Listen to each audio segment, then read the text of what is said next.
औज़ुबिल्लाहि मिनश्शैतानिर्रजीम बिस्मिल्लाहिर्रहमानिर्रहीम अल्हम्दुलिल्लाहि रब्बिल आलमीन अस्सलातु वस्सलामु अला सय्यदिल मुरसलीन।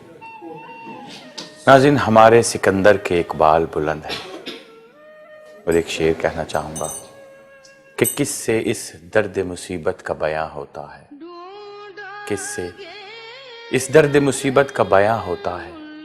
आंखें रोती हैं, कलम रोता है, दिल रोता है। आज हम यहाँ इस चैनल पे जिस प्रोग्राम के लिए, जिस शख्सियत के प्रोग्राम के लिए यहाँ जमा हुए हैं, अभी कुछ ही अरसे पहले उस शख्स ने यहाँ पे कई महफिलें सजाई थी। और सिर्फ यहाँ पर ही नहीं, हम मीडिया के किसी भी मीडियम की बात करें तो हर मीडियम पर उस शख्सियत की गिरफ्त बड़ी पक्की, बड़ी पावरफुल नज़र आती है। वो बहुत हर दिल अजीज़ शख्सियत थे हमारे दरमियान। वो हमारे बड़े भाई भी थे, हमारे रहनुमा भी थे, हमारे दोस्त भी थे। लेकिन क्योंकि मौत बरहक है और आखिरकार इस दुनिया को खुदा हाफिज कहकर हर शख्स को जाना है, इन्ना लिल्लाहि व इन्ना इलैहि राजिऊन। बेशक हमें अल्लाह की तरफ पलटना है। तो अभी कुछ ही रोज़ पहले हमारे बहुत प्यारे दोस्त, साथी, फनकार, हर दिल अजीज़ इंसान सिकंदर इकबाल इस जहान फ़ानी से कूच कर गए, हमें छोड़ गए यहाँ पर। और अपने जाने के बाद उनकी हज़ारों नहीं, लाखों नहीं, करोड़ों अनगिनत यादें हमारे दिलों में, हमारे जहनों में महफूज हैं। वो जो अमली तौर पर काम छोड़ कर गए हैं वो बहुत कम लोगों को मैसर आता है। हम रेडियो से शुरू करते हैं, थिएटर्स की बात करते हैं, टेलीविज़न की बात करते हैं, फिल्म का जिक्र करते हैं, लाइव शो की बात करते हैं या रिकॉर्डेड प्रोग्राम की बात करते हैं, तो हर जगह उस शख्सियत को हम मुकम्मल पाते हैं, मुस्तैद पाते हैं, पावरफुल पाते हैं, मसरूफ़ पाते हैं और मुकम्मल कमांड के साथ वो हमें हर जगह नज़र आते हैं। लेकिन अफसोस कि आज वो हमारे दरमियान नहीं। हमारे बहुत प्यारे साथी जनाब सिकंदर इकबाल साहब इस जहान फ़ानी से कूच कर गए हैं और उनके लिए सिर्फ एक ही लफ्ज़ बनता है कि सिकंदर, तू हमें बहुत याद आया। सिकंदर, तुम्हारे इकबाल बहुत बुलंद हैं। उनकी याद में हम ये प्रोग्राम कर रहे हैं। पहले मैं अपने मेहमानों का आपसे तारुफ़ कराता चलता हूँ। हमारे साथ मौजूद हैं, बहुत सारे उनके साथ प्रोजेक्ट किए और अभी ईद के प्रोग्राम, बकरीद के प्रोग्राम और भी काफ़ी सारे प्रोग्राम में हमारे साथ रहे। बहुत अच्छे दोस्त हैं हमारे भी और सिकंदर भाई के भी। तो हम अपने प्रोग्राम में उनको खुशामदीद कहते हैं। जनाब हमारे बहुत अच्छे दोस्त वारसी साहब, कैसे हैं आप? ठीक हूँ, बिल्कुल। मैं चाहता हूँ कि आप कुछ दो लफ्ज़ सिकंदर भाई के लिए कहें तो फिर हम। देखिए जी, ऐसा लग रहा है पहले तो ये है कि अल्लाह पाक सिकंदर इकबाल भाई की मग़फ़िरत फरमाए, उनके दराजात को बुलंद फरमाए। और वो मेरा उनका जो ताल्लुक़ है, वास्ता है, वो तकरीबन है 10 से 12 साल। हम पहली बार मुलाकात हमारी होती है आर्ट्स काउंसिल में, आर्ट्स काउंसिल के गुलरंग में हमारी मुलाकात होती है। और मेरे फ़न के हवाले से जो मेरा शोबा फील्ड का, उस हवाले से बात होती है और आगे से एक जवाब आता है कब से शुरू करना है। मतलब वो कमिटमेंट के बड़े पक्के थे और बहुत पक्के थे और बड़े नफीस इंसान थे। बेशक उनका पहनावा, उनका धीमा लहजा, हाँ, उनकी गुफ्तगू और क्या कहते हैं, मुझे मतलब बड़ा अफसोस हो रहा। मैं उस दिन भी अपने बेटे के साथ यहाँ मौजूद था और सारी टीम वही है, इमरान तुम भी वही हो, कमल भी यहाँ बैठी हुई, वो मुझे अच्छी तरह याद है। वो ईद का शो बिल्कुल जिसको कमल असिस्ट कर रही थी जी, और आप उसको कंडक्ट कर रहे थे, वो हमको चला रहे थे। लेकिन आज मैं सीढ़ियाँ चढ़ते वक्त आप यकीन करें कि मैं देख रहा था, यार क्या पता ज़िंदगी का क्या भरोसा है किसी का, सबसे प्यार किए जा। लेकिन हमने उस वक्त भी ये बात की थी कि यार कोरोना का चल रहा है माहौल, लेकिन पता चल रहा है कि कोरोना है, लोग, मैं भी समझ रहा हूँ जी बिल्कुल कोरोना नहीं है, कुछ भी नहीं है। लेकिन हसन जान साहब, जब जिसकी मौत जहाँ लिखी है वो वैसे आनी है।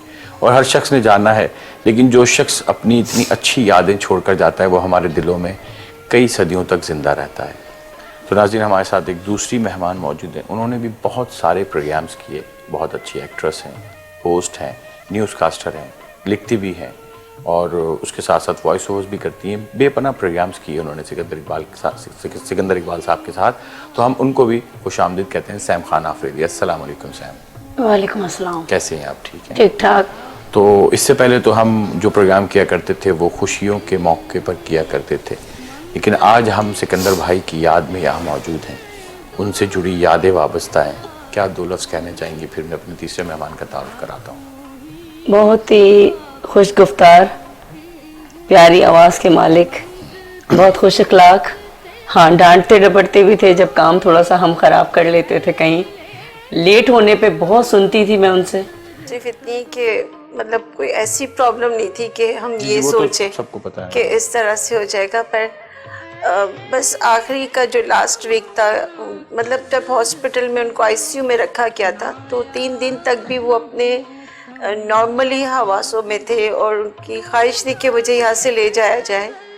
मैं यहाँ रहना नहीं चाहता, पर डॉक्टर्स का कहना ही था कि आप लोग इसको इतना इजी समझ रहे हो, आप घर पे नहीं कैरी कर सकते बिकॉज ऑफ के जो अब सीनियर सिटीजन्स होते हैं ना, उनके लिए ये बीमारी बहुत ख़तरनाक है, उनकी लंग्स के ऊपर प्रॉब्लम्स आती है।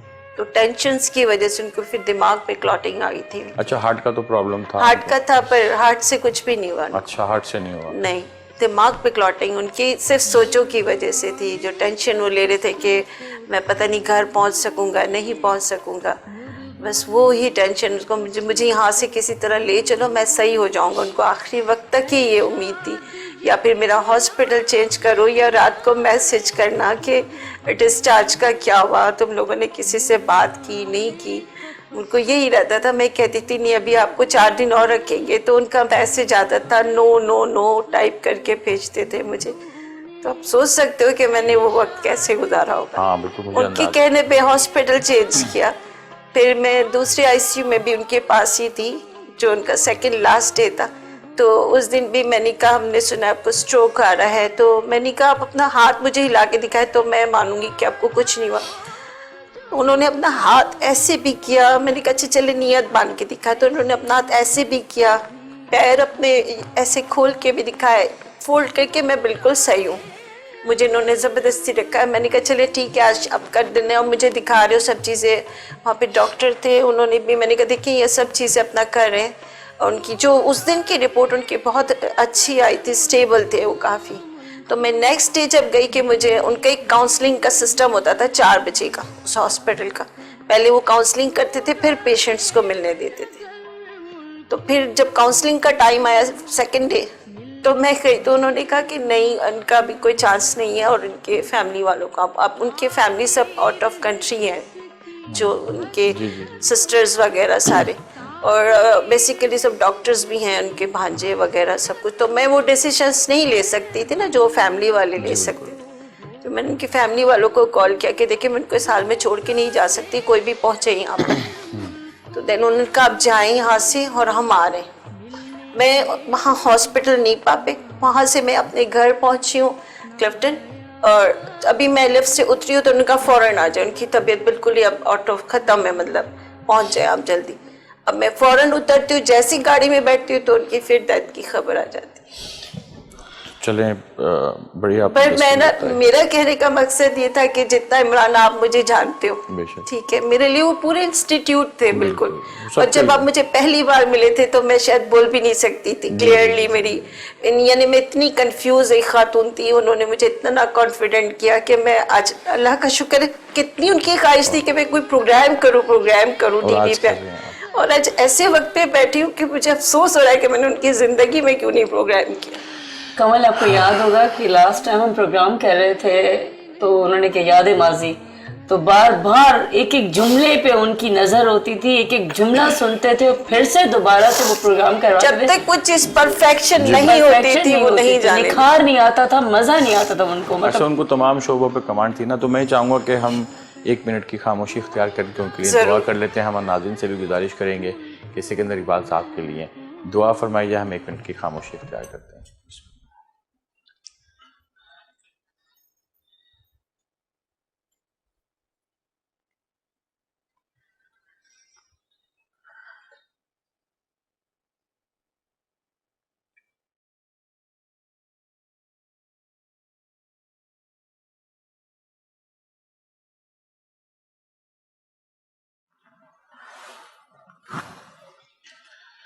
अल्लाह ताला उनको गरीक रहमत करे, आमीन उनके दर्जात बुलंद करे और उनकी मंजिलों को आसान फरमाए। आमीन। वो हमारे दिलों में जिंदा थे, जिंदा हैं और इंशाल्लाह रहेंगे। उनकी यादें अनमिट हैं।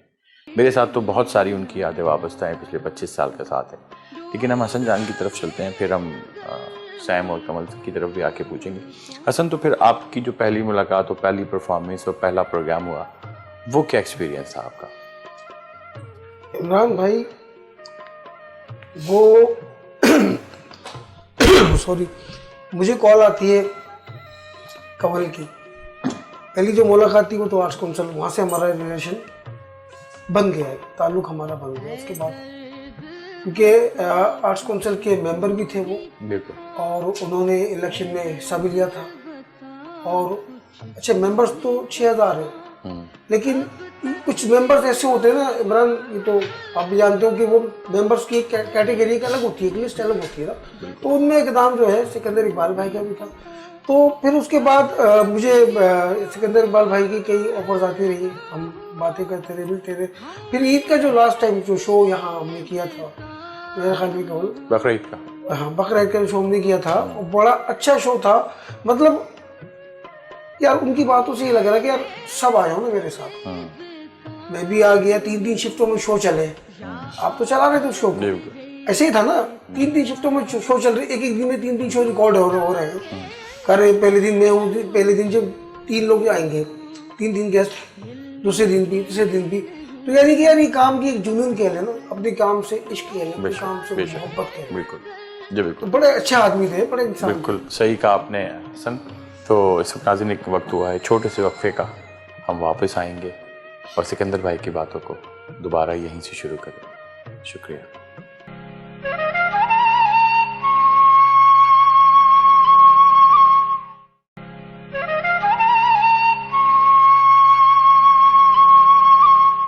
वेलकम बैक नाज़रीन, एक बार फिर से आपको इस बज़्म में खुश आमदीद कहते हैं। जिसके लिए ये सजाई गई है वो इस दुनिया में तो नहीं है, लेकिन वो हमारी यादों, हमारी आंखों, हमारी बातों में हमेशा से रहेंगे इंशाअल्लाह।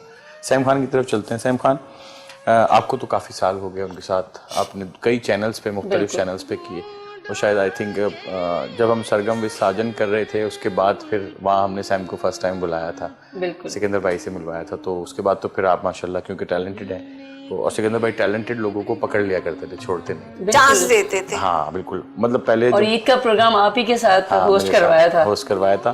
तो क्योंकि वो बड़े परेशान हो रहे थे, 1-2 होस्ट हमें प्रॉब्लम क्रिएट करी थी, तो मैंने कहा भाई सैम खान बहुत अच्छी होस्ट है, आप ट्राई करें। उन्होंने कहा जब बुला के ऑडिशन लिया तो उनको तो बहुत अच्छी लगी। तो फिर मैंने कहा ना, अच्छे आर्टिस्ट को ये छोड़ते नहीं थे। फिर आपका कैसा एक्सपीरियंस रहा इस पूरे दौर जर्नी में? मैं सिकंदर को अगर मतलब जज करूं इस तरह जिस तरह वो हमसे फ़ोन पे बात करते थे कभी कभी, अच्छा मेरी बड़ी उनसे लड़ाइयाँ होती थी, बड़े फड्डे होते थे, बड़ा मजाक का एक माहौल था हमारा ना।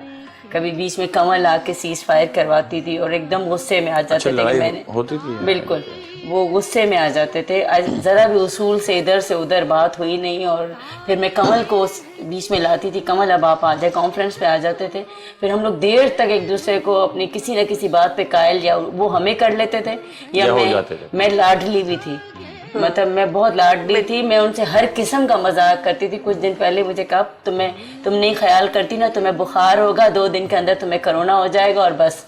मैं कहा आपका, मैं मतलब इतना मजाक था, मैं कहा शक्ल अच्छी नहीं है तो सिकंदर बात तो अच्छी करो। तो मुझे कहते थे कि नहीं मेरी शक्ल भी बहुत अच्छी है, देखो मैं कितना स्मार्ट हूँ। और मैं देखो, और हर वक्त पिंक शर्ट और बड़ी जबरदस्त कलेक्शन उनकी होती थी, टाई, शूज बड़े मैचिंग की, और किट उनकी जबरदस्त, मस्टर्ड पैंट पहनी है तो उस पे बेहतरीन एक कॉन्फिडेंट होता था उनके अंदर, और बड़ा जबरदस्त। नमाज के पाबंद, हमारे यहाँ पर मतलब हम पे वो किया हुआ है खूब गुस्सा कि ये टाइम पे थोड़ी देर देर गायब, ऊपर जाके देखती तो माशाल्लाह पूरे खुशो खुजू के साथ नमाज अदा हो रही है। तो बड़ा उस पे होता था। फिर लंच टाइम में भी बैठ के ढेर मजाक मैं, कमल और वो करते थे। अच्छा, यहाँ इस स्टूडियो में हमारा बहुत अच्छा टाइम गुजरा, यानी मैं इस स्टूडियो में उनके बगैर अपने आप को बहुत फील कर रही हूँ और मुझे दुख हो रहा है, परेशानी, और मैं यहाँ खुद को बड़ा मुश्किल से संभाल रही हूँ कि यहाँ तो शोर और गुल होता था, यहाँ तो वहाँ से खड़े होकर पेन कभी कोई पटक देते थे, कभी मुझे और कमल को खरी खरी सुना के निकल जाया करते थे, तुम लोग दोनों अपनी करो फिर मेरी नहीं सुनो। अरे नहीं नहीं सिकंदर आओ तो बात तो करो। नहीं, याद माजी उनका जो प्रोग्राम जहाँ हमारा हुआ है उसमें एक एक कलेक्शन, एक एक सिलेक्शन उनकी, और एक एक जुमला 10-10 दफा रिपीट कराते कि ये नहीं, ये होना चाहिए। और एक बात भी जुमला गलत, अगले दिन फोन आ जाता था, सैम इसको रिकॉर्ड करके भेजो। अभी तक मेरे पास ढेरों वॉइस पड़ी है उनकी कि ये वाला जुमला तुमने सही नहीं बोला, इसको तुम बस बोल गई हो, अब इसको सही से प्रॉपर मुझे अदा करके बताओ। फिर मैं कमल से अगले दिन शिकायत लगा, कमल यार तंग करते हैं बहुत सिकंदर, मुझे बार बार बोलते हैं ये जुमला तुमने ऐसे बोला। यानी इतना कैसे एक ग्रेट बंदा। वो तो इमरान आप खुद भी जानते हो। जी बिल्कुल। हम जब बात करें रेडियो से हामिद मियां के यहाँ से जी, शुरू होकर जिस वक्त जो है रेडियो को घर के सहन में या किसी बीच की जगह पर रख कर पूरी फैमिली वो प्रोग्राम सुना करती थी और इंतज़ार किया करती थी कि, और लोग समझते थे कि शायद इसके अंदर कुछ लोग बंद हैं जिनकी आवाज़ें आती हैं, जो नए नए बच्चे थे, लेकिन लोगों को बड़ा इंतज़ार रहता था। और हामिद मियां के यहाँ ये प्रोग्राम बहुत ज़्यादा मशहूर था, जो पुराने लोग हैं उनको पता होगा। फिर उसके बाद थिएटर पे आए तो थिएटर किया, बहुत ज़बरदस्त किया। एक चैनल पे मैंने खालिद अब्बास डार साहब का ड्रामा एक से बढ़कर एक उनके साथ शुरू किया था 98 में, 25 साल हो गए अराउंड, तो वो उनके साथ मेरा पहला प्रोग्राम था। उसके बाद फिर उससे पहले भी उन्होंने कुछ फिल्म्स भी की थी, फीचर फिल्म्स की, जिसके बड़े सिंध जा सपूत, हाँ सिंध जा सपूत भी किया, उर्दू और सिंधी दोनों फीचर फिल्म्स की, जिसके बड़े डिफरेंट टॉपिक्स थे। फिर टेलीविजन के लिए ड्रामे के साथ साथ फिर शो उन्होंने प्रोड्यूस किए मेरे साथ। एक चैनल पे सरगम विद साजन, मेरे नाम से ही हमने शो किया। उसके अलावा एक्चुअली वो ना जैसे सपोज मैं कोई चीज लेकर उनके पास कोई प्रोजेक्ट लेके जाती थी, तो वो कहते थे कि अब नाम भी आप रखे, हाँ, पूरा बहुत ज्यादा फ्री हैंड देते थे, हाँ, बहुत बिल्कुल फ्री हैंड देते। अगर हम कुछ जब उनको देते थे कोई सजेशन, तो वो उस सजेशन को ही संवारते थे। ज्यादातर लोग ये करते हैं ना कि नहीं ये नहीं, जो मैं बोल रहा हूँ वो सही, उनके अंदर मैं वाली चीज बिल्कुल। और अच्छा मुझे ये भी है कि मेरे इस 25 साल की जर्नी में आप भी साथ रही काफी अर्सा, मेरे कभी उनसे तर्क कलामी आप पे तो बहुत उनको बहुत ज्यादा मतलब कहते हैं ना कॉन्फिडेंट रहते थे कि इमरान है तुम चली जाओ, तुम दोनों में करते थे बहुत ज्यादा। और वो कभी भी मेरी कोई मतलब गुस्सा भी नहीं आया मुझ पे भी, ना मैंने किया ना उनका, बड़े हम्बल तरीके से, क्योंकि उनकी तबीयत इतनी अच्छी थी कि जब उनसे हम बात करते थे, उनसे मिलते थे, तो हम अपनी परेशानियां भूल जाते थे, फ्रेश हो जाते थे। तो कमल अभी तो बहुत सारी प्रोडक्शंस यहाँ पे आके आपने की, और पहले भी मतलब कई जितना भी ये 20 साल का आई थिंक जर्नी है मेरा 29 इयर्स 29 साल का जर्नी माशाल्लाह। तो इस जर्नी को अगर हम सम अप करें तो बेसिक क्या कहना चाहेंगे उस एक्सपीरियंस? मैंने तो आपको पहले ही कह दिया, मेरे लिए वो पूरा इंस्टीट्यूट थे। मतलब मैं जिस तरह से आगे बढ़ती रही हूँ ना, मेरे अंदर कॉन्फिडेंट बहाल होना शुरू हुआ था। जो मेरी आदत थी कि मैं अपने हाथों को यूं छुपाती थी या पैर को, तो कहते तुम ये हरकतें क्यों करती हो? तो मैं कहती थी कि मुझे ना अपने हाथों को पैरों को लेकर ये होता है ना, खवातीन को मेरे हाथ पैर अच्छे नहीं। कहते ऐसी कोई बात नहीं होती, अपने अंदर से ये चीजें निकाल दो। ये सब चीजें जो होती है ना, ये एहसास कमतरी में मुब्तला करती है। तुम्हारे अंदर कोई कॉन्शियस है, तुम किसी से मुतासिर होती हो, अपने आप को कम समझती हो। तो मुझे अक्सर कहते थे ना किसी को मुतासिर करने की कोशिश करो, ना किसी से मुतासिर होने की कोशिश करो। आप जो हो सो हो।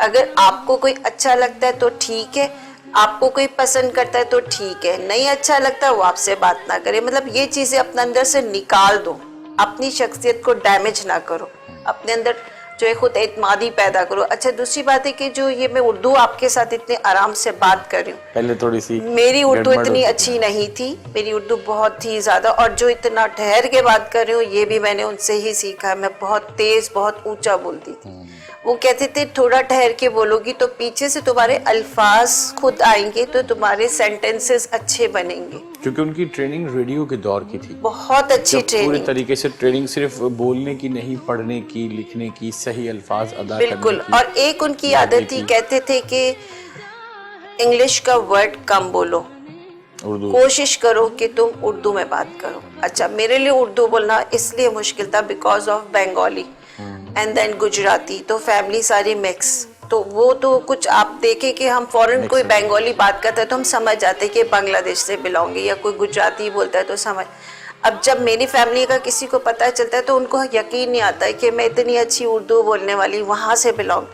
तो ये सारी चीज़ें मैंने उनसे सीखी है, सब कुछ। एंड देन जो इसने भी नमाज का जिक्र किया, इमरान आपको पता होगा कोई ऐसा दिन नहीं होता था कि मैं नेल पॉलिश ना लगाती होंगी। एक नेल पॉलिश होती थी और इस तरह। तो जब वो चीज़ मैंने जब नमाज की पाबंदी हुई तो सब चीज़ें आहिस्ते आहिस्ते कहती जो चीज़ तुम अडॉप्ट करोगी वो तुम्हारी शख्सियत का हिस्सा बनता चला जाएगा, तुम्हें उस चीज़ की कमी महसूस नहीं स्टूडियो में भी हमारे जब आते थे तो फिर हम साथ ही नमाज अदा करते बिल्कुल। तो मुझे कई दफा कमल कहती थी कि नमाज का पाबंद सिकंदर ने मुझे बनाया है, हाँ, और सैम तुम सच्ची नमाज बात। पढ़ा करो, और नमाज बहुत अच्छी है, उसको अच्छा छोड़ना एक नहीं। बात थी, कहते थी कि एक झूठ बोलना छोड़ोगे तो आपसे कोई भी ब्लंडर्स नहीं होंगे, क्योंकि तुम्हें नहीं पता होगा कि तुमने इमरान से क्या बात की है, तुमने सैम से क्या बात की है, तुमने हसन से क्या बात की, और जब ये तीनों इकट्ठे एक जगह होंगे तो तुम्हें नहीं पता होगा, और ये तीनों सोचेंगे इन्होंने वहां पे क्या बात की थी। जबरदस्त। तो बेहतर है कि तुम झूठ ना बोलो, तुम्हारी जिंदगी बहुत आसान हो वाह, जाएगी। क्या बात है। इस उसूल को अगर हम अपनी आज की जिंदगी में भी इसको अपना लें। एक तो थोड़ा सा हमारी कत्ते जिंदगी- कलामी हाँ, का बिल्कुल। एक ये था कि अपने एक वक्त की पाबंदी, कमिटमेंट की पाबंदी, ये सब चीजें मैंने उनसे सीखी। उनसे सीखी, बिल्कुल हमने भी बहुत सारी चीज़ें उनसे सीखी हैं आपकी। अच्छा से हम न्यूज़ कास्टर एक बिल्कुल डिफरेंट, फिर जो है ना मॉर्निंग शो डिफरेंट, अभी आप याद माजी आप कर रही थी, ये तो बिल्कुल एक डिफरेंट था। बिल्कुल तो आपने डिफरेंट मौजूआत पे उनके साथ प्रोग्राम किया, आपका कैसा एक्सपीरियंस रहा? मैंने कहा ना मुझे बहुत मजा आता था, एक सीखने को कुछ मिल रहा था। मतलब जैसे न्यूज कास्टिंग खुश्क नया थे, खुश्क रेडियो पाकिस्तान के लोग थे, हम तो फुल एकेडमी से ही उठ के आए थे।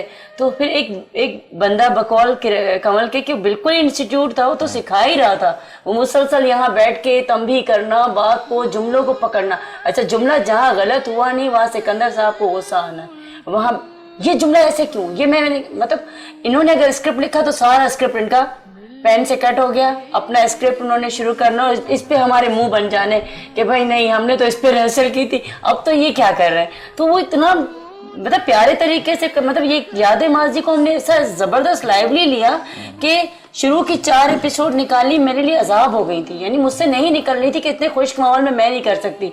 लेकिन जब मैंने किया तो अगले दिन जब 1 घंटे में 4 प्रोग्राम निकाले तो वेरी सरप्राइजिंग उनके लिए कि यार ये सैम आपने क्या कर लिया, इतना वो खुश हुए, इतना अप्रिशिएट हुए। अब बताओ खाना क्या है तुम्हें, जल्दी से बताओ। मतलब पहले दिन अगर आपको उन्होंने कोई हल्का फुल्का खिलाया तो अगले दिन जब शूट हुई उनके बाद उन्होंने कहा कि खाना क्या है, नहीं पिज्जा खाना है या केक खाना है।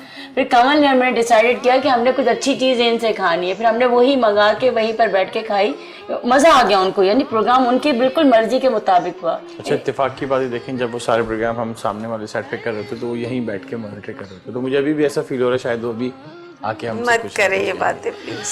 खैर। लेकिन अच्छा इस फील्ड के साथ साथ, इस फ़नून लतीफ़ा के साथ साथ उनका ताल्लुक जो प्रोफेशनल एक शोबे से था वो बहुत ज़बरदस्त किस्म के एक बैंकर भी थे, और उन्होंने बड़ी खूबसूरती से उस ओहदे को निभाया, हांगकांग बैंक और उसके बाद दूसरे बैंक और काफ़ी बैंक अल हबीब वगैरह, हाँ बैंक अल हबीब वगैरह में जॉब्स की, और लोगों को बहुत सही रास्ते दिखाए कि किस तरह वो अपने आप को प्रमोट कर सकते हैं, और हमेशा वो मददगार ही रहे लोगों के लिए। इंस्टीट्यूट जिस तरह रहे इस एक तरह खासियत उनमें ये भी थी कि वो शख्सियत शनाख्त, सही वर्ड बोला मैंने, सॉरी। तो उनके अंदर एक पर्सनालिटी का जो ना बॉडी लैंग्वेज वो समझ जाती थी कि बंदा एंटर हुआ ना तो ये क्या बोलने वाला है, बिल्कुल उनको पता होता था कि इसने शख्सियत को भी पहचान जाते थे, और हाँ। कयाफा देख के पहचान जाते थे कि ये इसके चेहरे के एक्सप्रेशन चेंज हो रहे हैं, क्या फील कर रहा है, क्या सोच रहा है, क्या चाह रहा है। इमरान सॉरी कंवल को एक दफा उन्होंने कहा कि सैम कर सकेगी ये प्रोग्राम, सैम नहीं कर सकेगी ये प्रोग्राम। कंवल ने उनको कहा नहीं सैम कर लेगी, मुझे सैम पे पूरा भरोसा है कि सैम कर लेगी।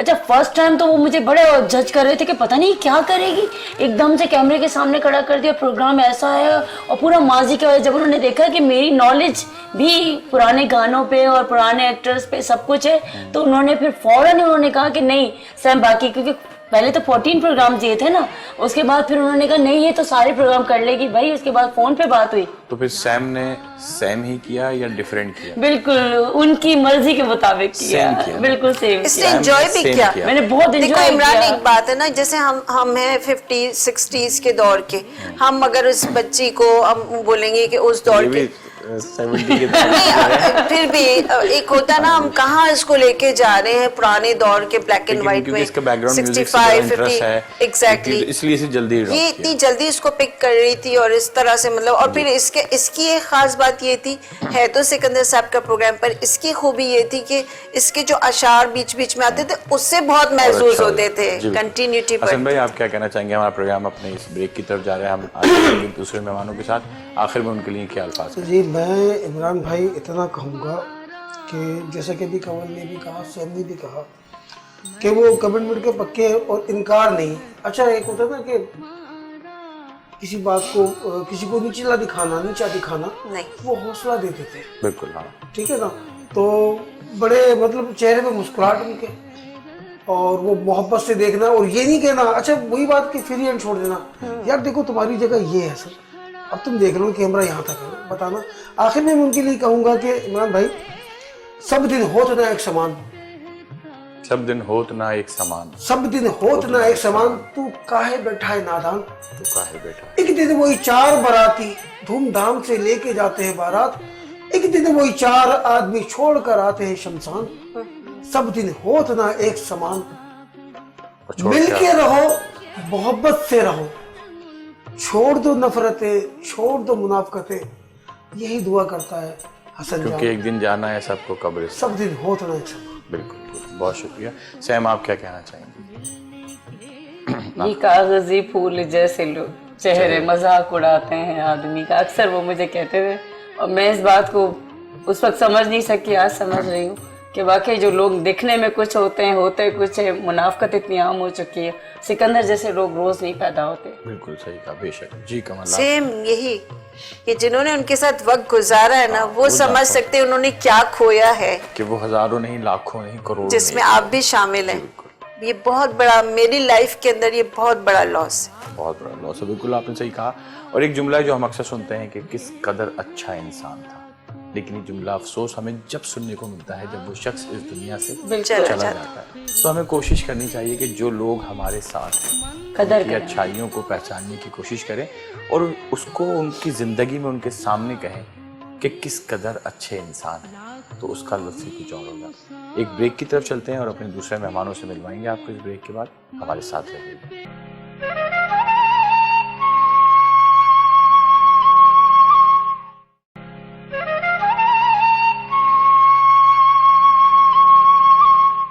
वेलकम बैक नाज़रीन, एक बार फिर से हम आपको अपने इस प्रोग्राम में खुशामदीद कहते हैं। सिकंदर इकबाल साहब की याद में ये प्रोग्राम किया जा रहा है और इसमें मुख्तलिफ मेहमान हमारे साथ हमें ज्वाइन कर रहे हैं। इससे पहले हमारे साथ कमल थी, सैम खान थी और हसन जान वारसी थे। बहुत अच्छी यादें वाबस्ता थी। मेरी ख़ुद की एक जो मेमोरी है वो इतनी फुल है सिकंदर इकबाल साहब की यादों से कि मैं जहाँ भी सोचता हूँ, जिस शोबे में भी सोचता हूँ, तो मुझे बहुत सारे क्लू और पॉइंट्स मिल जाते हैं। और जहाँ तक किसी आर्टिस्ट को मुतारिफ़ कराने का सहरा है, तो आई थिंक कराची में अगर हम नाम लें तो सबसे ज़्यादा आर्टिस्टों को मुतारिफ़ कराने में सिकंदर इकबाल साहब का हाथ था।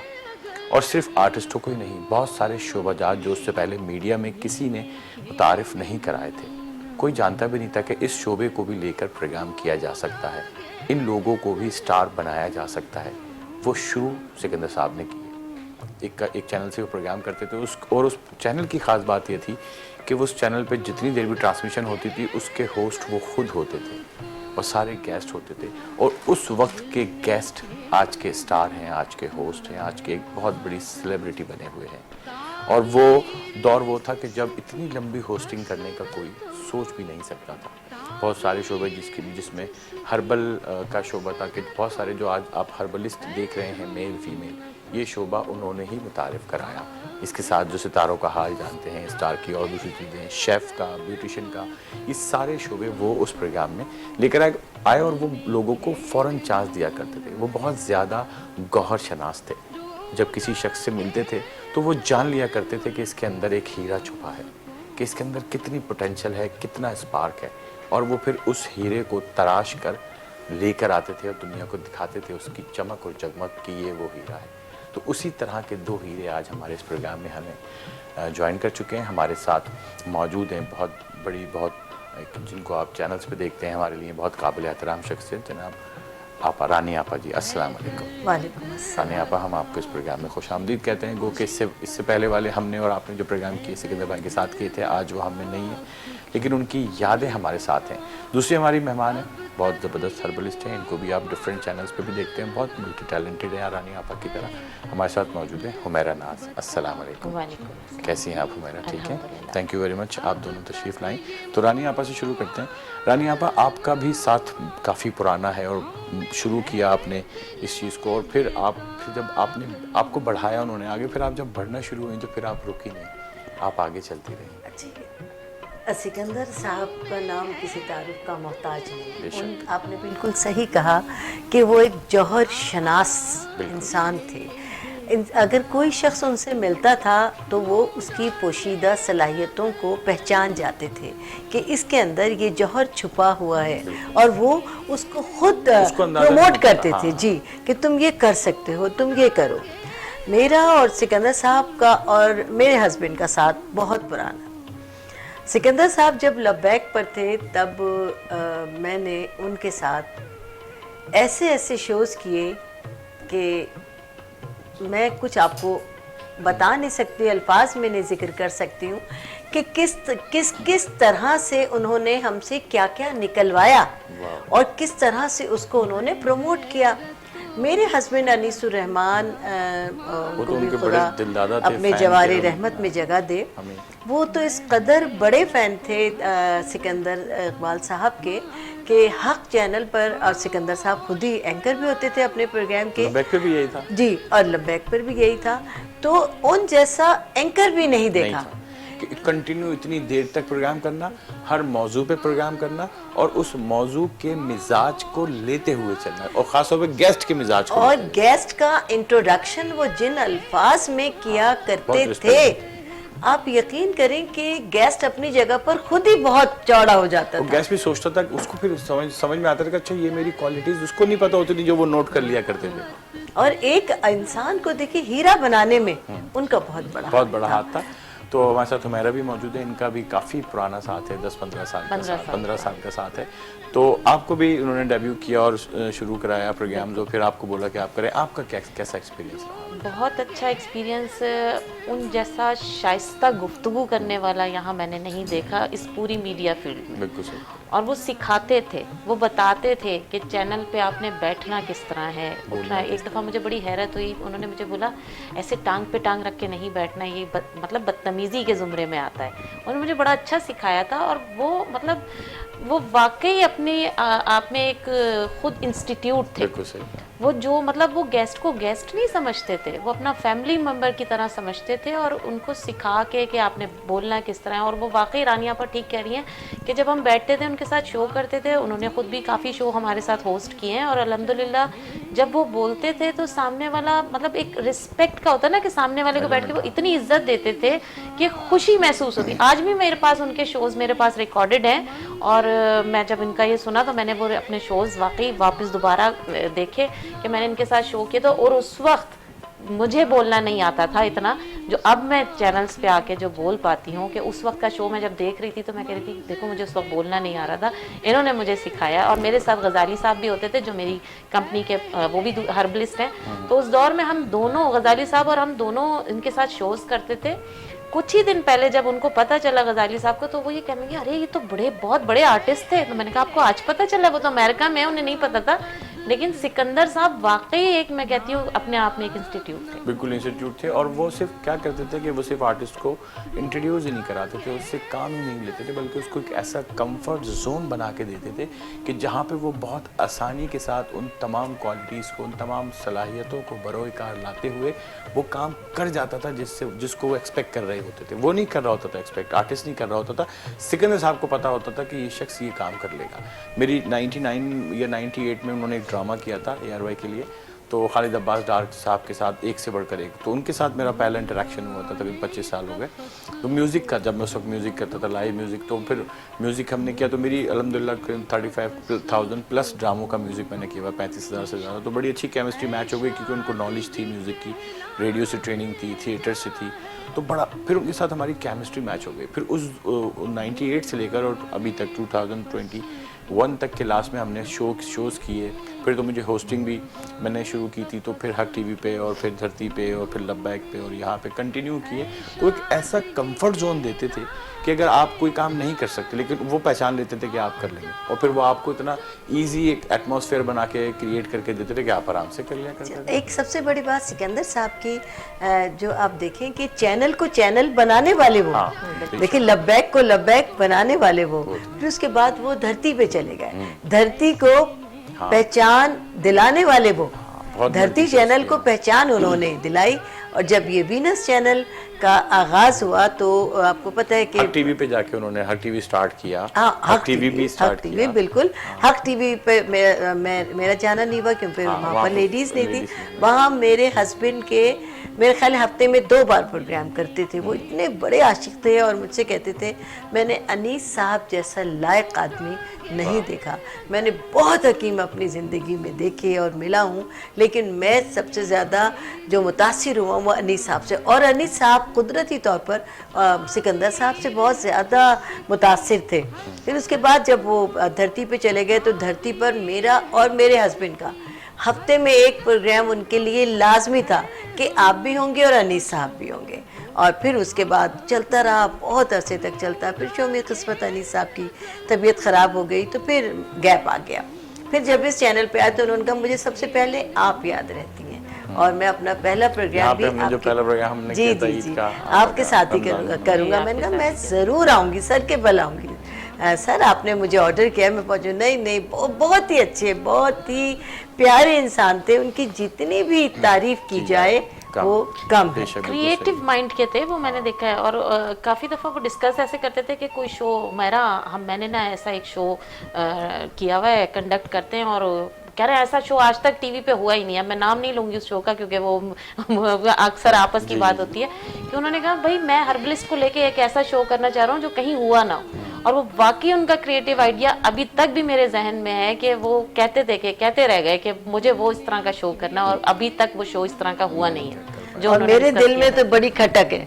उन्होंने मुझे एक नाम दिया था कि आपको ये करना है और इसमें आप भी होंगी और आपके बेटे भी होंगे। और ये उन्होंने पूरा प्लान तैयार किया, प्रोग्राम बनाया, हमारे साथ डिस्कस की। मैं तो सबसे पहले मैंने कहा सर इसका तो नाम ही ओके। नाम इतना उन्होंने खूबसूरत दिया कि इसमें आप और आपके बेटे दोनों शामिल होंगे और इस तरह का प्रोग्राम होगा। मैंने कहा बाकी सर ये प्रोग्राम अभी तक कहीं मैंने नहीं देखा। अभी तक जो टीवी है अल्हम्दुलिल्लाह एक अरसे से मैं मुंसलिक हूँ टीवी से। मेरे शौहर थे, मेरा बेटा है।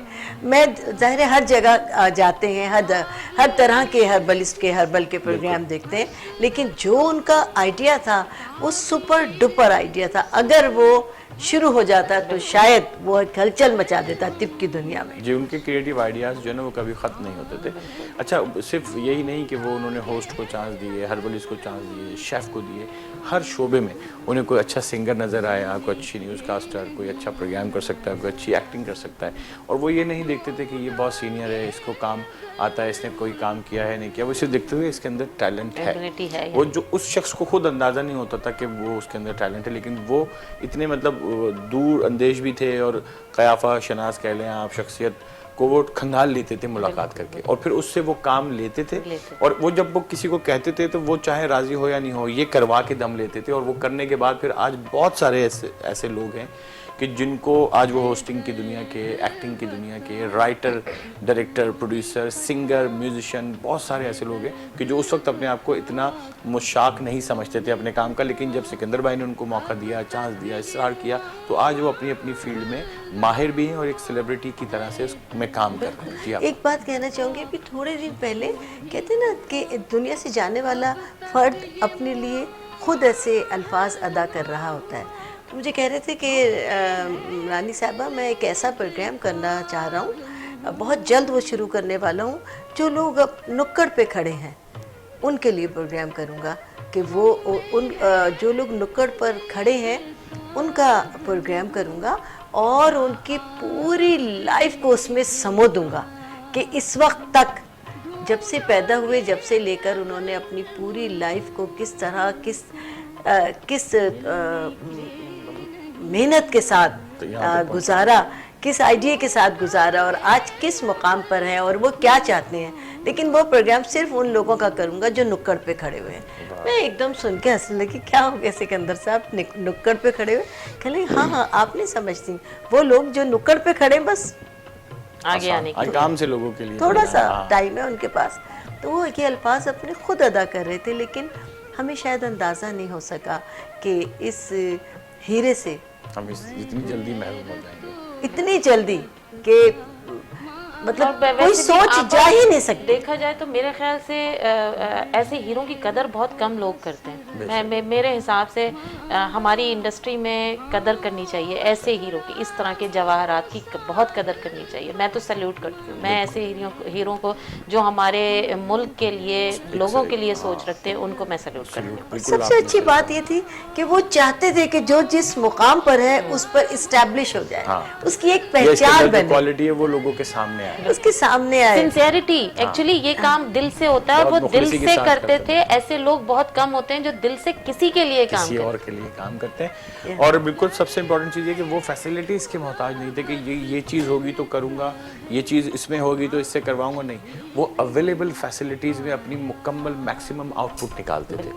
और दूसरी चीज़ ये कि उनमें ये भी एक चीज़ नहीं थी कि जी अगर इससे कोई गलती हो गई तो वो कभी भी डिसहार्ट नहीं करते थे, बहुत पोलाइटली लेट डाउन नहीं करते थे, बल्कि हौसला अफजाई करते थे, हौसला शिकनी नहीं करते थे, उसका हौसला बढ़ाते थे और फिर वो गिरते गिरते समझ जाता था और वो करता था। और बात होती थी, आप लोग तो माशाल्लाह उनके यहाँ पे जो प्रोग्राम की फ़ौरन पहुँचे, उन्होंने सैकड़ों नहीं हज़ारों लोगों को मुतारिफ़ कराया, लेकिन ऐसे भी बहुत सारे लोग थे जो कि उस बात को तस्लीम नहीं करते थे, तो वो उनको भी कुछ नहीं कहते थे। वो कहते ठीक है, अब उनकी जगह है, कोई बात नहीं, हम इनके साथ प्रोग्राम कर लेंगे। रानिया आपा आ रही हैं, मेहरा आ रही हैं, फलाह आ रहे हैं, शहजाद भाई आ रहे हैं, जफ़र भाई, खालिद निज़ामी, जितने भी और लोग थे, तो वो अवेलेबल जो लोग थे उन्हीं के साथ वो बेहतरीन मैक्सिमम आउटपुट करते। उनके खुद उनके अंदर वो सब कुछ था और जो वो चाहते थे। आपा जब उनकी कॉल आती थी, आप यकीन करें, मना तो कभी होता ही नहीं था हमसे, जिस प्यार से कभी वो नहीं, बोलते थे। जिस मुखलिसी से वो बुलाते थे, वो मैं कहती थी।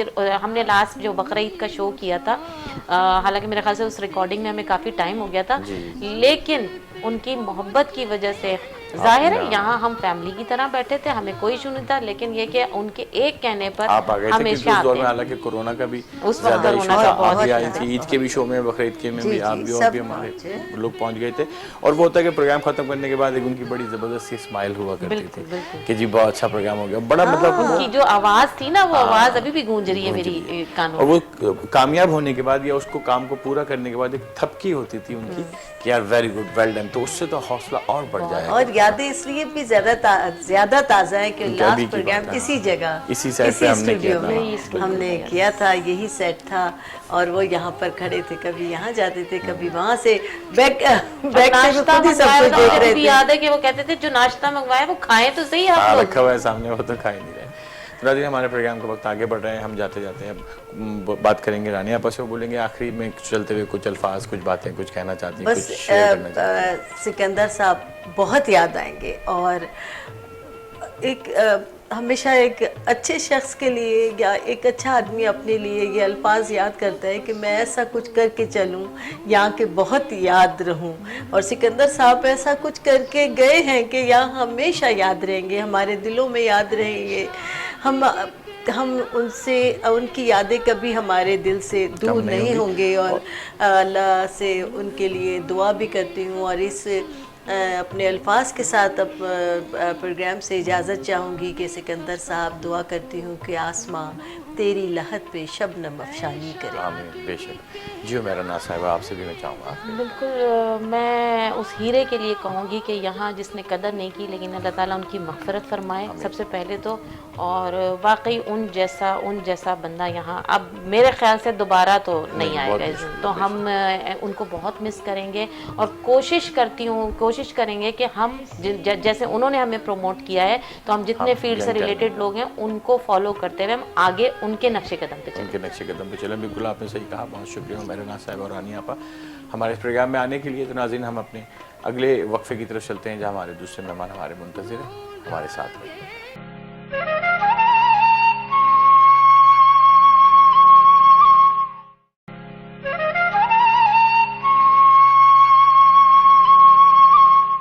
वेलकम बैक नाज़रीन, एक बार फिर से आपको अपने इस प्रोग्राम में खुश आमदीद कहते हैं। जिसके लिए हम सब यहाँ जमा हैं वो आज हम में मौजूद नहीं, लेकिन उनका मुस्कराता हुआ चेहरा, उनका वो धीमा धीमा लहजा, उनकी वो शीरी रस खोलती हुई आवाज़ और उनकी मोहब्बत, उनका प्यार, उनका इखलास हमारे दिलों में हमेशा ज़िंदा रहेगा।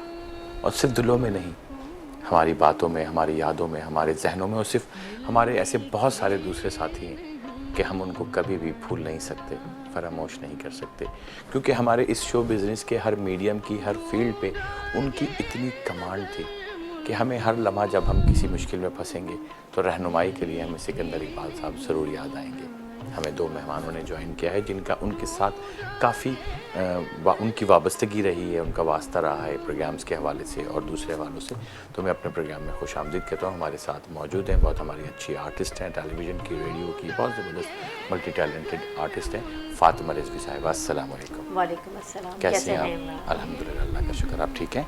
बहुत शुक्रिया आप हमारे इस प्रोग्राम में तशरीफ़ लाएँ। उसके साथ साथ हमारे दूसरे मेहमान हमारे साथ मौजूद हैं जिन्होंने अभी आपने हमारे पिछले जो प्रोग्राम्स हमने सिकंदर भाई के साथ किए थे, खुसूसन मैंने, तो इनके साथ भी प्रोग्राम किया और इनके और भी बहुत सारे प्रोग्राम रहे, तो इनका भी बड़ा अच्छा ताल्लुक़ रहा है उनके साथ। उनको भी हम खुश आमदीद कहते हैं, जनाब रहमतुल्लाह मेमन साहब। अस्सलाम वालेकुम। कैसे हैं रहमत भाई? खुश आमदीद कहते हैं इस प्रोग्राम में। जी बिल्कुल, अल्हम्दुलिल्लाह। लास्ट हमारी मुलाकात ईद के प्रोग्राम में, ईद के प्रोग्राम में हुई थी। सिकंदर भाई उसको डायरेक्ट कर रहे थे और बहुत सारे प्रोग्राम कंडक्ट कर रहे थे। तो हम फातिमा से शुरू करेंगे। तो मैंने एक जिक्र किया था कि शुरू में कि जब सिकंदर साहब का जो शुरू का दौर था, जो उनकी ट्रेनिंग थी, उनकी तरबियत थी, वो रेडियो पाकिस्तान से हुई, जिसके आज भी जो एक स्टैंडर्ड माना जाता है उस दौर के लोगों की जो इब्तदाई तरबियत और ट्रेनिंग थी, वो एक ऐसी मतलब गौहर नायाब की तरह थी जो आजकल के दौर में मुमकिन नहीं है। तो हामिद मियाँ के हाँ एक प्रोग्राम वो किया करते थे। क्या कहेंगी फातिमा उस बारे में? आप बता रही थी। मैं क्या कहूँ, सिकंदर साहब के साथ मैं बहुत छोटी थी, 9-10 साल की, तो तब से फैमिली रिलेशन है उनके साथ। और सिकंदर साहब ने जो हामिद मियाँ किया था वो उन्होंने मेरी अम्मा के साथ किया था, उनकी बहन, उनके भाई का रोल किया था, और वो उनकी बहन बनी थी सैयदा कमर रिजवी।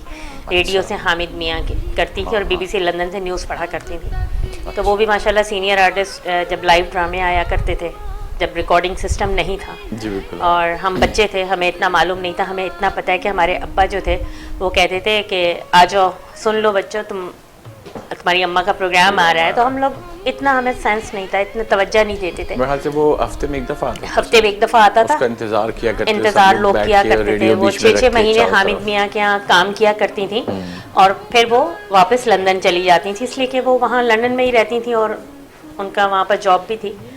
तो जब हामिद मियाँ ख़त्म होता था तो ये सब मुझे याद है कि इकट्ठे बैठा करते थे। इनकी गुफ्तगू, हंसी मजाक, और जिसमें तलत हुसैन साहब थे और सिकंदर साहब थे और अम्मा थी, तो ये लोग अक्सर मुझे जब भी वो देखते हैं घर, अभी लास्ट उनकी, मुझे अभी तक मैं नहीं कहती कि उनकी डेथ हुई है, मुझे लगता है कि अभी वो वहाँ से आ जाएंगे। बिल्कुल। तो लास्ट वीक जब वो हॉस्पिटल जाने से पहले हम लोग बहुत हंसी मजाक कर रहे थे, बहुत रात में बाहर भी रहे। मुझे कहते हैं तुम जो बात करती हो ना, मुझे तुम्हारी अम्मा सामने आ जाती है, तुम्हारा लबो लहजा। लेकिन वो ये भी साथ साथ कहते थे तुम ज़रा ऊंचा बोलती हो, और वो बिल्कुल धीरे लहजे में बात करने वाली बड़ी नफीस खातून थी। अगर वो कभी हमें मजाक में गाली भी देती थी ना, वो भी हमें उनके फूल लगा करते थे, वो इतनी तारीफ़ करते थे। और जब कोई भी आर्टिस्ट होता था या कोई भी सामने आ जाता, कंवल को पता है और कंवल को बताते थे उनके बारे में, उनकी बातें अपने घर में अपनी वाइफ के साथ। जब मैं उनके घर गई वाइफ के साथ तो सारी उन्होंने पुरानी बातें जो है ना वो बयान की, बताया कि हम ऐसे करते थे, ऐसे करते थे। तो हमारे मुल्क का, उनका जितना नाम था पाकिस्तान में, पाकिस्तान से बाहर इंडिया में लोग सुना करते थे, बड़ा पसंद करते थे। ये बिल्कुल। और उन जैसी शख्सियत दोबारा पैदा नहीं हो सकती, और हमारे बीच जो वो खला छोड़ गए उसे अब कोई पूरा नहीं कर सकता, कोई उसको पूरा नहीं कर सकता। तो रहमतुल्लाह मेमन साहब अभी लास्ट भी प्रोग्राम किया और भी आपके साथ वाबस्तगी रही उनकी, आप क्या फील करते हैं, क्या ख्याल करते हैं? देखिए, मेरी मीडिया में 30 साल गुजार दिए और बहुत सारे लोगों से मिला हूँ, बड़े लोगों से भी, छोटे लोगों से भी। लेकिन इनकी शख्सियत में जो अपनापन था, जो उसका धीमा लहजा था, जो उसको स्टूडेंट्स को सिखाने का जो गुर था, एक ही बात करते थे और बंदा जो है उसके ऊपर चल पड़ता था, ये मैंने कम लोगों में देखा। ये इसकी शख्सियत का एक कमाल था। और जो इसकी नॉलेज थी, ये मैं यकीन से कहता हूँ कि जो इसके शागिर्द रहे वो यकीनन उन्होंने बहुत कुछ इनसे सीखा होगा, क्योंकि वो अपनी जितनी उसके पास था वो चाहता था कि मैं ट्रांसफर कर दूं। हाँ ये बात थी, क्योंकि लोग छुपाते हैं, वो छुपाते नहीं। वो नहीं छुपाते, एक एक चीज बताते थे। इवन कैमरामैनों को बताते कि इस कैमरा का एंगल इधर रखो, इसका इधर रखो। मैंने उसको जो प्रोफेशनली करीब से जो देखा वो कमाल का बंदा था। बिल्कुल मेरा दोस्त था, मेरी उनसे एक जगह हम दोनों सॉन्ग सीखने जाते थे। अच्छा, वो इतनी पुरानी वो हम एक जगह, मुझे भी थोड़ा सिंगिंग का शौक था, वो भी ज़ाहिर म्यूजिक लवर थे, तो वो गाते तो नहीं थे लेकिन जो नए लोग सीखने आते थे सबको सुनते थे, सबको खुल के दाद देते थे। ये बहुत मुश्किल होता है और बहुत कम होता है। बहुत मुश्किल हो। मेरा ख्याल है कि मैं उसका गवाह हूँ कि बिल्कुल जो फर्स्ट टाइम, मतलब मैं फर्स्ट टाइम गाना गाने गया और मैंने थोड़ा से सुर गुनगुनाए, तो किशोर मेरा फेवरेट, मैंने गाया, तो मुझे इतनी उन्होंने चीज़ें बताई कि आप इस तरह, मैंने कहा अभी मेरी तो मुलाकात ही नहीं हुई, 15-20 साल पहले की बात है कि, और मतलब ये मुझे इतना सिखा रहे हैं। उसके बाद इनसे मेरी दोस्ती हो गई, तो जब भी मिलते थे बड़े प्यार से, बड़े उनकी शख्सियत ही ऐसी थी कि जब आप कोई भी शख्स पहली बार मिलता था तो वो इनका गर्विदा हो जाता था और दोस्त बन जाता था। मतलब साथी नहीं, सिर्फ दोस्त बन जाता था और फिर जनरल बहुत सारी प्रॉब्लम भी शेयर करते, मतलब बहुत करीब आ जाते थे बहुत जल्दी। उनकी जो आवाज़ थी ना, उसमें एक ऐसा बेस था कि मैग्नेट था। आप, मैं तो जब भी वो बात करते थे ना, मैं उन्हें सुनती रहती थी, उन्हें देखती रहती थी। उनके जो होंठ जब वो बात करते थे, जो तलफ़ुज़ निकलते थे ना, वो नहीं, अगर वो बिल्कुल धीरे भी बोल रहे हैं ना तो उनके होठों से पता चल जाता था कि वो क्या गुस्से से भी बोलते थे तो लगता था कि बात कर रहे हैं गुस्से में, बहुत ज्यादा। अच्छा, एक्चुअली क्या था कि उनका, मैं नॉर्मली जो कोई सुस्त बात करता है ना तो मुझे बड़ी इरिटेशन होती कि यार जल्दी जल्दी बोले, लेकिन वो इतना झामे बोलते थे, धीमा बोलते थे और जामे कि वो एक लाइन में आपको समझ में आता था, समझ आ जाता है कि वो क्या कहना चाह रहे हैं। 4 लाइन में जो बोलेगा वो एक लाइन में समझा दिया करते थे कि ये होता है। तो आजकल जो हमारे पास फैसिलिटी है व्हाट्सएप में कि डबल स्पीड पे सुन लें, 1.5 पे, तो मेरे डबल पे 1.5 पे, लेकिन उनका मैं ओरिजिनल सुनता था कि यार ये तो पूरा, क्योंकि एक एक लफ्ज उसमें काम का होता था, काम का भी होता था। उनकी आवाज इतनी मीठी थी कि दिल चाहता था बस उन्हें बैठ के सुनते रहो। हाँ बिल्कुल सुनते रहो। मैंने कभी भी उनको किसी बात पे जबरदस्ती की जिरा करते हुए नहीं देखा। नहीं। अगर उनको आप किसी छोटे ने भी कोई बात बताई कि इसको इस तरह कर लेते हो, कहते थे हाँ सही कह रहे हो, तो फौरन उसको अडॉप्ट करते थे और उसको, उसकी हौसला अफजाई भी होती थी, उसको सीखने को भी मिलता था। और ये इनका बड़ापन था, इनका जर्फ था कि उसको एक्सेप्ट करते थे सबके सामने। इसमें कोई बरमला इजहार करते थे कि जी ऐसा नहीं, हाँ तुम कह रहे हो, हाँ ये ठीक है, ओके कर लो। और वक्त का पाबंद, हाँ सबसे बड़ी बात, कमिटमेंट और वक्त दोनों। कमिटमेंट का, वक्त का इतना पाबंद। अगर थोड़ी सी लेट होती थी उनको, तो उनको 10 फोन आते थे, उनको टेंशन होती थी कि यार आई एम वेरी सॉरी यार, मुझे इतना जो है ना, हाँ बिल्कुल बिल्कुल सही, मतलब वो फील कराते थे कि उन्होंने, उनकी गलती है। हाँ। हम लोग इतना लाइट लेते थे, भले 1 घंटा भी लेट आए कोई बात परवाह नहीं, नहीं, उनको फील लेकिन इनको फिक्र रहती थी, हमें नहीं लेट होना चाहिए, उनसे पहले हम पहुंच जाए हर चीज में।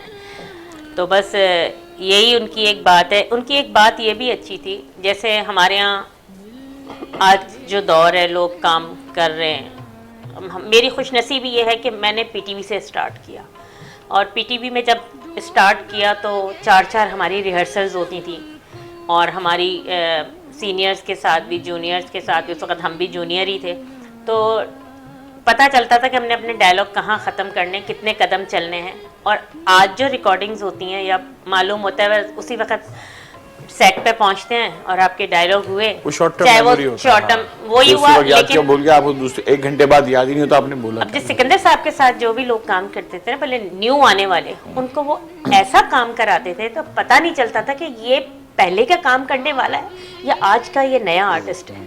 उसको हौसला अफजाई इतनी करते थे ताकि वो कंफ्यूज ना हो और उसके काम पे इफेक्ट ना हो।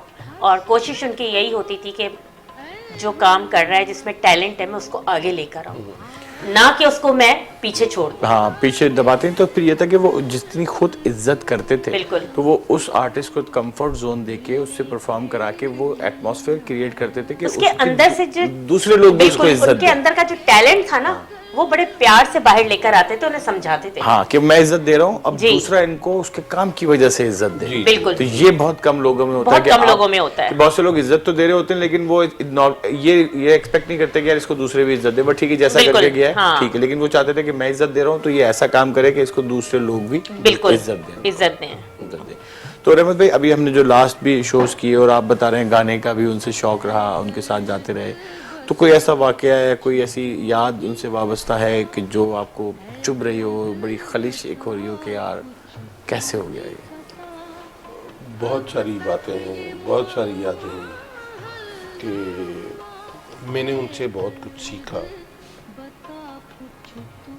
मेरी एक दोस्त से लड़ाई हो गई, तो उन्होंने कहा कि तुम बच्चे हो क्या, ये कोई ये लड़ने की उम्र है? मैंने कहा नहीं ये बात, तो मुझे बड़ा उन्होंने डांटा और मुझे ऐसा लगा कि मुझे अपना कोई बहुत कोई बड़ा जो है समझ ले मेरे बड़े भाई की तरह हो। भाई भाई की तरह या या मेरे वालिद वालिद की साहब, तरह। मुझे उस तरह इन्होंने इतना प्यार मुझे उस वक्त उनका फील हुआ, तो मैंने कहा कि बस आपने बोल दिया तो बात खत्म वाह हो वाह, गई। क्या बात। तो ये बात, ये सारी देखें ना पॉजिटिव बातें। और लेकिन मैं एक शिकायत करूंगा आज इस मौके पे मेरा फायदा उठा बिल्कुल लूं। बिल्कुल, जो हमारी इंडस्ट्री है ना, मीडिया इंडस्ट्री, उसने उसके साथ वफा नहीं की। ये तो सही कह रहे हैं, बिल्कुल।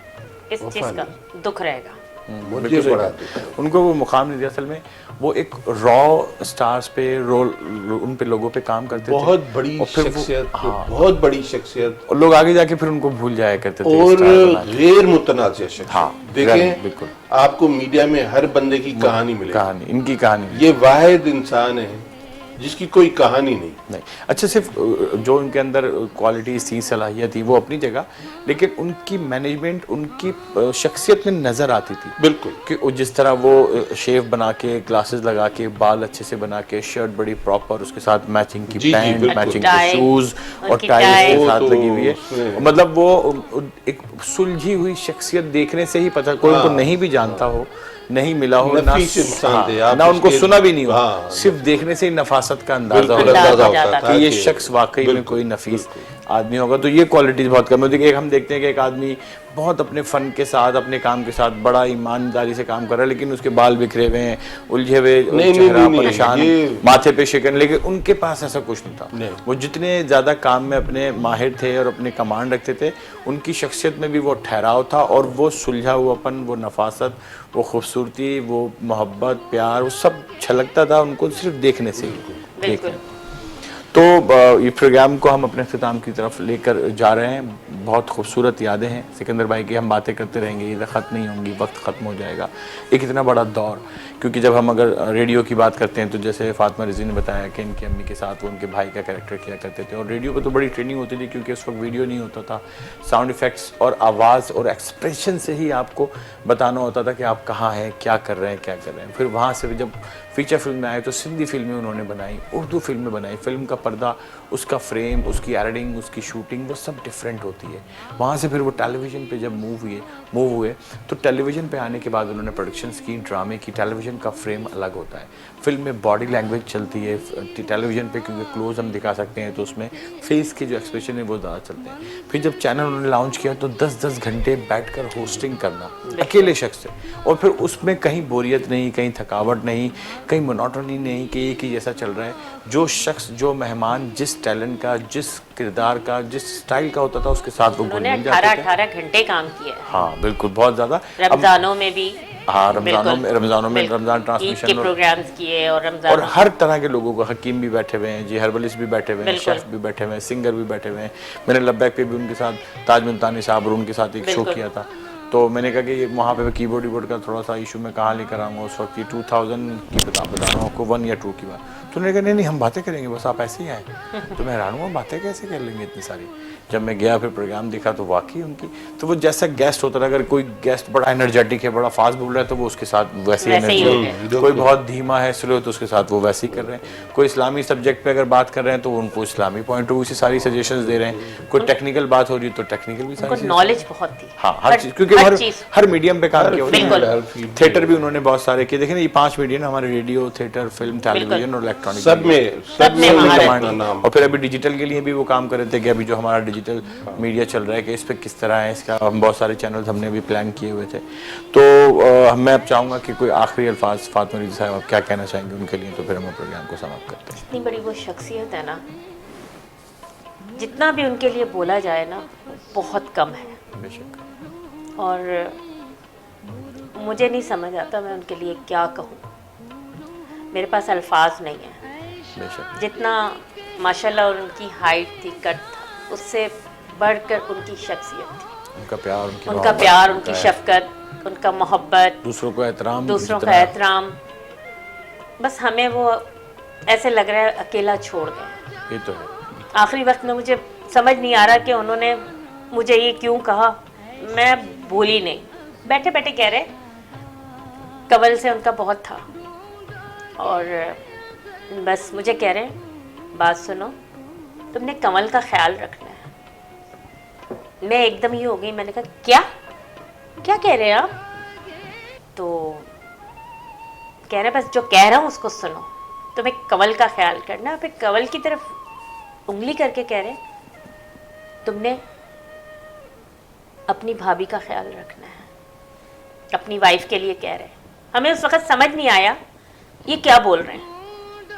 और उसके नेक्स्ट डे शाम में वो हॉस्पिटलाइज हो गए। उनको कुछ फील हो गया होगा इस तरह कि उन्होंने सोचा, अब समझ आ रहे हैं कि वो क्यों कह रहे थे। चलो बेशक अल्लाह ताला उनको बरी करे, अल्लाह ताला उन्हें मग़फ़िरत करे, करवट करवट जन्नत परवरदिगार उन्हें दे, आमीन। क्योंकि बेसिकली हम सबके साथ उनकी कोई नेगेटिव, कोई बुरी याद है ही नहीं, सारी अच्छी यादें।